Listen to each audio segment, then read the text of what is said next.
Breakfast എല്ലാം ready. ഇരിക്കെ. ഞങ്ങളെ പിടിച്ച് ഇവിടെ ഇരുത്തിയതേട്ടാ. ഇന്ന് ഏട്ടത്തിയമ്മയാണോ വിളമ്പുന്നേ? ഇന്നല്ല, ഇനി എന്നും ഞാൻ തന്നെ വിളമ്പി തരാം. കേട്ടോ? കുറച്ചുകൂടെ കഴിക്കണം. നിങ്ങൾ എല്ലാരും എന്നെ അമ്മയുടെ സ്ഥാനത്തല്ലേ കാണുന്നേ. അപ്പോ അമ്മമാരല്ലേ മക്കൾക്ക് വിളമ്പി കൊടുക്കുക. കഴിക്കേട്ടാ. നീ ഇരിക്കും.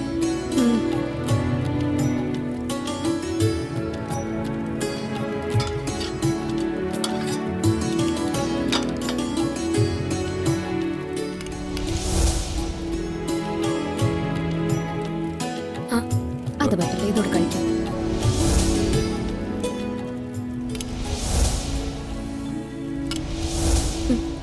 മതി ഏട്ടത്തിയമ്മേ. മതിയോ? അല്ല, കുഞ്ഞെവിടെ? അപ്പൊ ഏട്ടൻ കണ്ടില്ലായിരുന്നോ? കുഞ്ഞിക്കിന്ന് നേരത്തെ പരീക്ഷ ഉണ്ടായിരുന്നു.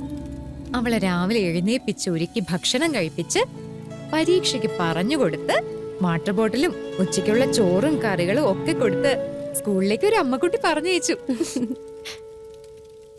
ദേ ഈ അമ്മക്കുട്ടി.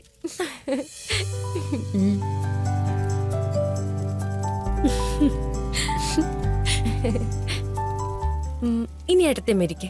വാ, ഇവിടെ ഇരിക്കേ. വാ, കഴിക്കേ. ദാ, എനിക്ക് വേണ്ട, ഞാൻ നിങ്ങൾ കഴിക്കുന്ന നോക്കിയിരുന്നോളാം. കഴിക്കേ. സാരി. ഈ പപ്പടം കൂടി കഴിക്കേ. അയ്യോ, നന്നായിട്ട് വരക്കുന്നുണ്ടല്ലോ.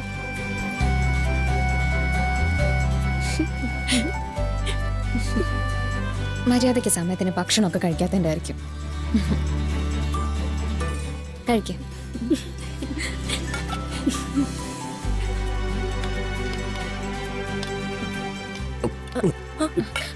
അയ്യോ, എന്തുപറ്റി? ഒരു മിനിറ്റ്, ഞാൻ വെള്ളം എടുക്കട്ടെ. ഏട്ടന് എപ്പോഴും ഏട്ടത്തിയമ്മയുടെ ചിന്തയാ. അതാ ഇങ്ങനെ ഇക്കളെടുക്കുന്നേ. നമുക്ക് സ്നേഹമുള്ളവർ നമ്മൾ ഓർത്ത അപ്പ ഇക്കളെടുക്കും.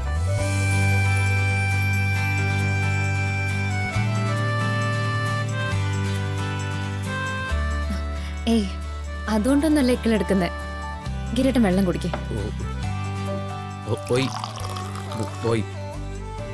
കുടിച്ചോ. ഇതിന്റെ സയൻസ് ഉണ്ടല്ലോ. ശ്വാസനാളവും അന്നനാളവും അയൽവാസികളാ. പക്ഷെ ശ്വാസനാളത്തിലൂടെ ശ്വാസവും അന്നനാളത്തിലൂടെ അന്നവും മാത്രമേ കടന്നു പോകാൻ പാടുള്ളൂ. മറിച്ച് സംഭവിച്ച ചിലപ്പോൾ ജീവൻ വരെ നഷ്ടപ്പെടാം. എപ്പിഗ്ലോട്ടിസ് എന്ന് പറയുന്ന ഒരു ചെറിയ സംഭവമാണ് നമുക്ക് ഈ ബുദ്ധിമുട്ടുണ്ടാവുന്നതിൽ നിന്ന് നമ്മളെ സംരക്ഷിക്കുന്നത്. അല്ലാതെ സ്നേഹവും പ്രണയം കൊണ്ടൊന്നുമല്ല ഇക്കള് സംഭവിക്കുന്നത്. കുടിച്ചോ.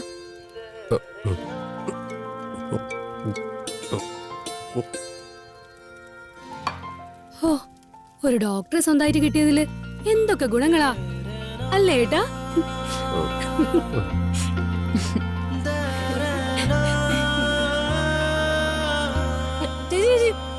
അതെല്ലാവർക്കും കൂടെ ഉള്ളതാ.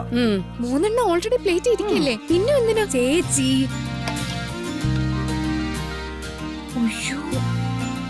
ദാ, ഇത്ര കഴിക്കാൻ ഇത്ര മതിയാവോ?